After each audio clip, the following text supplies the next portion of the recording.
Welcome to an all-new episode of Work in Progress with John Lane and Will Barfield. This podcast explores leadership traits under stress with a special guest each week. We use a simple and accurate OAD assessment to identify key personality traits or superpowers, as well as the shadow side, kryptonite traits that appear when we're under stress. As always, we'll have some pod banter, shameless plugging, and we'll even let our guests talk for a bit. Of course, no humble brags. Welcome to the show. Good evening, everybody. Oh, this is a night broadcast. Okay, cool. Wow. Welcome to a brand new episode of Work in Progress with John Lane and Will Barfield. I'm doing the low energy thing today. Episode 80, that's a milestone. It is. Carolyn, thank you for being on with us. As always, a little banter. Two things. Episode 80. I think the betting markets had us plus or minus 4. And now here we are, 80. So I feel good about that. Will, any recollections on 80 podcasts? As in, do I remember the other 79? Sure. However you want to answer that. I just have 80 marvelous memories. Well, not of this one yet because this hasn't happened. So 79 great memories. And It will be 80, of course. Yes. Oh, yeah. No pressure, though, Carolyn. That's all on you, right? I got it. The Just world make every 80 the best. Yes. The world has seen what we have to offer, and they've yawned. So, and Will, you'll notice I love it. this is Vested up today. This is swag. We don't have a lot, but this is a true story. We give this vest to everyone who hosted our very first podcast. Wait a minute. Which is just me. I did it solo. So it's true.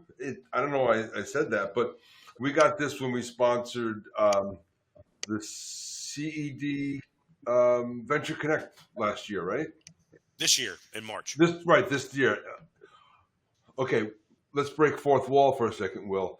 Because of when this airs, it'll be next year. It'll be in the past. So should we do that again? No. I think the live TV effect and having mistakes just unfurl in front of everyone is the way it goes again. Yeah. And then, Carolyn, were you at CED? I was not this past year. We didn't see you. All right, good. Well, all right. Well, that's enough. Goodbye, everybody. No, this is hello. I thought we were going to banter about unspooled. No, I want to do that next week. I got to save you. I only have so much banter, but I'm going to write it down. Put a pin in that. Next week, unspooled. Yeah, thank you. I'm John Lane. I'm Will Barfield. And we are a work in progress. Do I usually wear my glasses? I don't remember. Yes. You don't remember either? No. Okay. 80 podcasts. You don't know. If I don't know how he would know. I don't remember having 5 minutes ago. So, Carolyn, welcome. We have a little banter to do. Will, we have a special guest? I know, and you know how we know she's special? Because the slide says so. And what do we know about slides? Slides don't lie. Even if she's presenting in front of one, even right if there in her LinkedIn. She knows slides tell the truth, even if they're wrong. Correct. Carolyn, introduce yourself, please. Tell us where you were, and also, how did you figure out a way to get 3 pictures of yourself on one LinkedIn? Look at that. That is a challenge. Not all about me. So I'm Carolyn Sparano. I am thrilled to be here today. I am what you would call a serial B2B and B2C operational and customer experience executive. So, I've worked through many successful startups and exits in the triangle, whether it's Red Hat, Bronto, NetSuite, and then went on to work for the likes of SolarWinds and a company called Extensive, predominantly in the SaaS, B2B, and B2C e-commerce space. So running customer experience organizations, whether it's account management, support, professional services, implementation. I really thrive in the small to mid-scale organizations. Taking them from 5 to 50, 5 to 75 is really my sweet spot. Wow, it's great. And you named many of the Raleigh area or the Triangle area startups. So that's good for you. You got your fingerprints everywhere. Busy. Great experiences, all of them. I would bet. Which boss did you hate the most? We do this every week. Don't worry about it. No one sees it. We do? Do we? All right. Well, we couldn't squeeze that out of you. So, well, nice to have you. We really appreciate it. And we're going to get going. So, in this pod, we always talk about the leadership traits under stress. Correct. And where do we get the information for those leadership traits under stress, my good friend? The amazing and fantastic OAD assessment technology that you made up in your garage. Half right. Keep going. So it is that, but really, OAD is the foundation and spinal column for what we do. It is highly accurate and easy to administer. I'm sure when you took it, Carolyn, you were surprised at how brief it was. Just a couple of pages of internet adjective selection. That structure enables you to eliminate social desirability distortions. And this tool, one of the reasons that John and I selected this organization to work with, is it's built to the standards of international psychology institutions and rating agencies, which means the data is scientifically proven and you can trust it. All of that is correct. Now, I'm going to ask a probing question here. Does anybody else hear mechanical feedback in the background? Do you? Carolyn, is there any chance you left your headsets on? No, but I have my ceiling fan on. Let me turn it off. Nah, I don't think I was hearing like mini feedback, but not a fan noise. Oh, That's all right. We'll roll. I'm not hearing it now. Maybe fans off. So okay. Does it sound better? Yeah, why not? A little bit. Yeah. All right. So whenever we get going,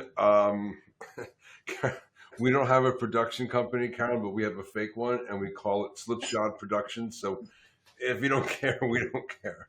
So, all right. So we always talk about the leadership style matrix. This is a overly simplistic but useful rubric to understand how the assessment works and how it might work in group settings, etc. So in our world, folks are either generalists or specialists. We call this substance. And they're also socially oriented or technically oriented communication style. In truth, many people are a mix, but we lay it out this way so people can understand it independently. I am a socially oriented generalist, so I'm in the builder quadrant. I'm a negotiator. Will is I'm a technically oriented generalist, so we share the generalist trait, but I'm on the more technical side. I'm an architect and I'm a developer. Correct. And like many of our guests, you are also a socially oriented generalist in the builder quadrant, and we're going to dig into that now. No one hears that, huh? I'm still hearing it, but I don't know what we can do other than enjoy it. Embrace the suck, huh?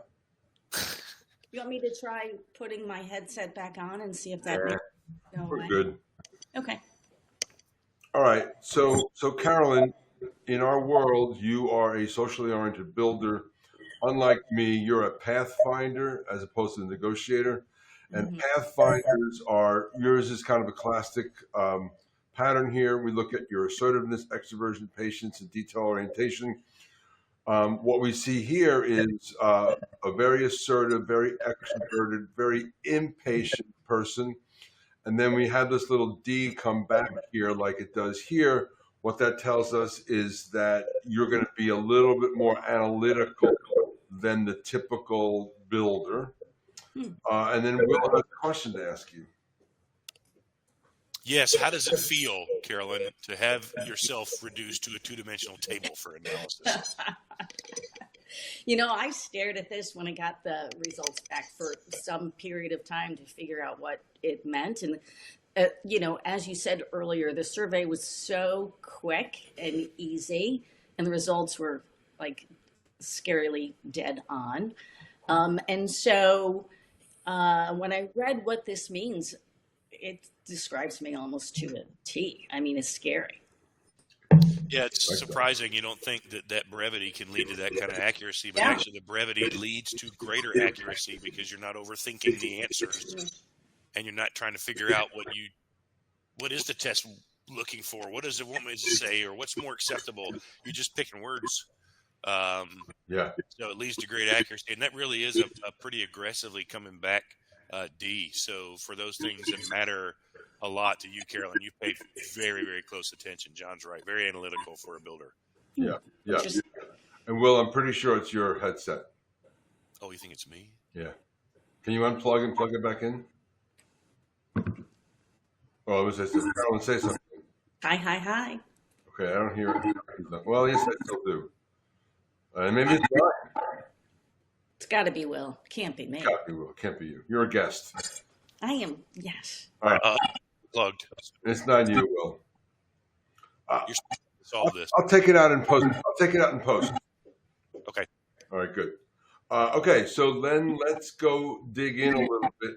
I'm going to spool out, new word, 3 of her superpowers that come from the platform that are personalized, individualized to her. And Will, why don't you talk about these 3?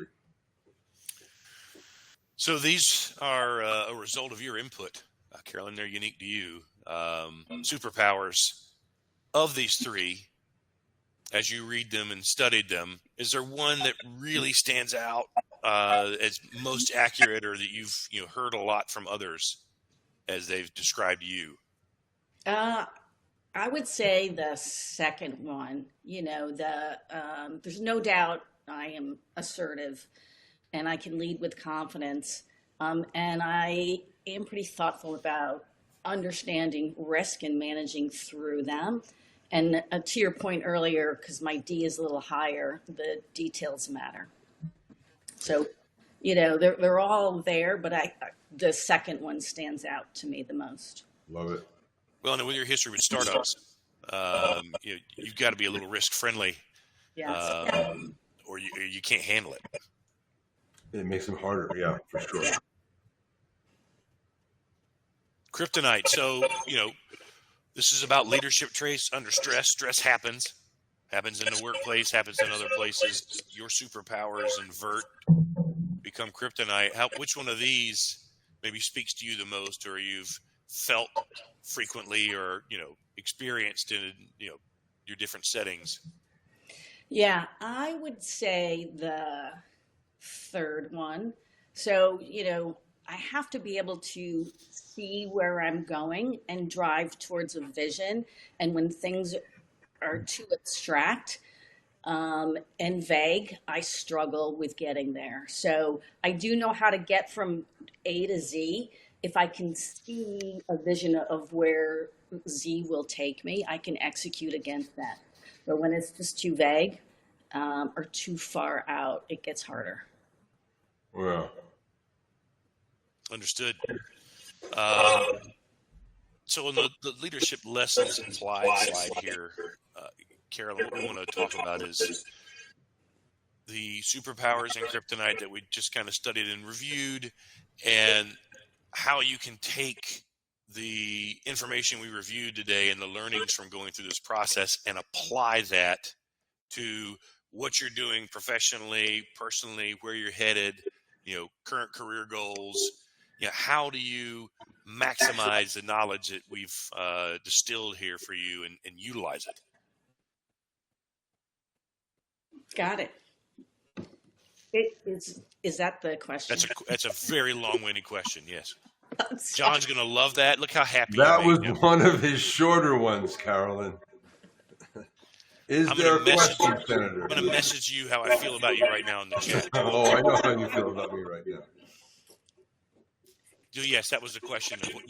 What value can you take away from this? How can you use what you've learned in this analysis opportunity to apply it to your leadership responsibilities coming up? Yeah, but there's a lot there. One, it's so important to know know yourself well enough so that when you're under stress or when you're dealing with something new, you recognize what the kryptonite is. And only when you recognize it can you learn to deal with that. And so, understanding when we were talking about that last slide that, when things get abstract, it's hard for me to move forward. Then for me, knowing that when I'm struggling, is it because the destination is too abstract? And it's so. I need to break that down into more tangible milestones so that I can move the ball forward. Yeah, John was kind of picking on you earlier and saying, "Hey, who was your worst boss?" But where I'm going with this is you've been in startup settings, probably in situations where the goal line was hard to reach, or the cheese kept moving, or things were abstract or blurry or gray. Yeah. How have you dealt with that? How have you, led the company, led departments, led yourself through those challenging situations? Have you been able to turn them around, or have those been dynamics where you said, "Hey, this is a great place, but this is not the place for me"?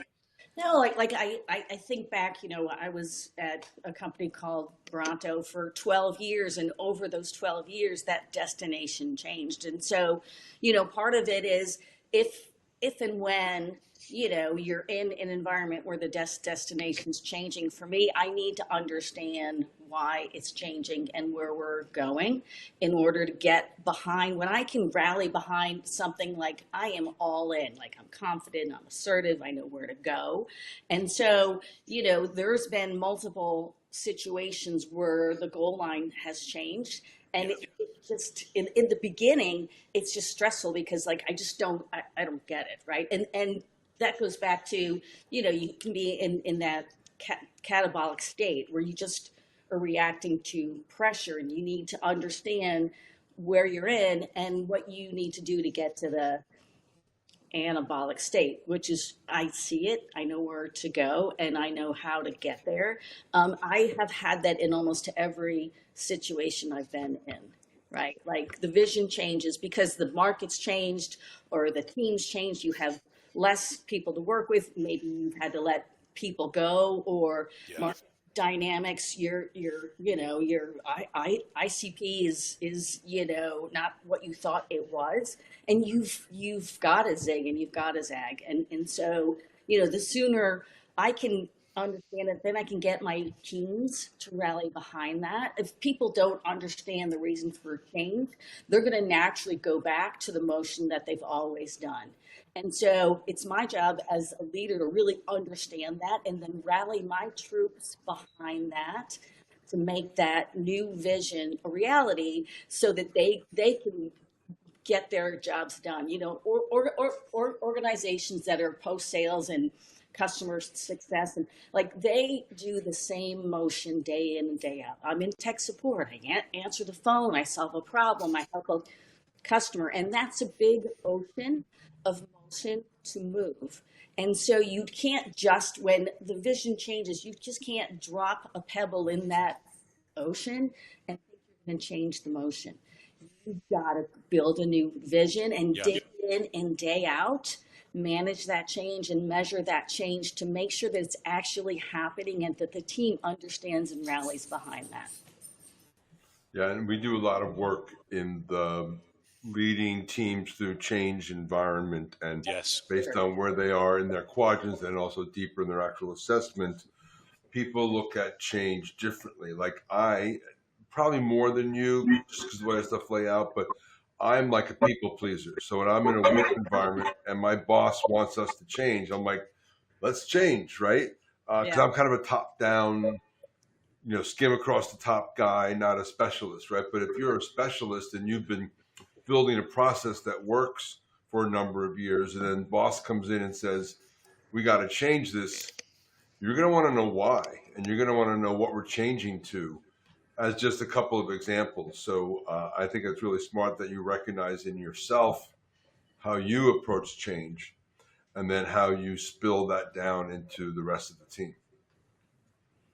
Yeah, I mean, real change is hard, right? And real organizational change is dynamic. And you also need to know that it's not just how you adapt to change, but how your team adapts to change in order to make it happen. I think that's great. Will? Awesome. Thank you. No, that was great. Really appreciate the depth of analysis there on that slide. That's the crux of the show every week. Yeah, I agree. Carolyn, it took us a while to get you on, and now it's over. We really appreciate you being here. Great guest. Thank you so much. We're going to talk after. Will, I'm John Lane. Oh, and I bet that means I'm the other guy, Will Barfield, right? And that means we are both a work in progress. Thank you. Bye, everybody. Work in Progress is a podcast presentation of Slipshod Productions, available on LinkedIn and YouTube. Executive produced and starring John Lane and Will Barfield. Talent booking, production, and editing by John Lane. Thanks for watching. See you next week.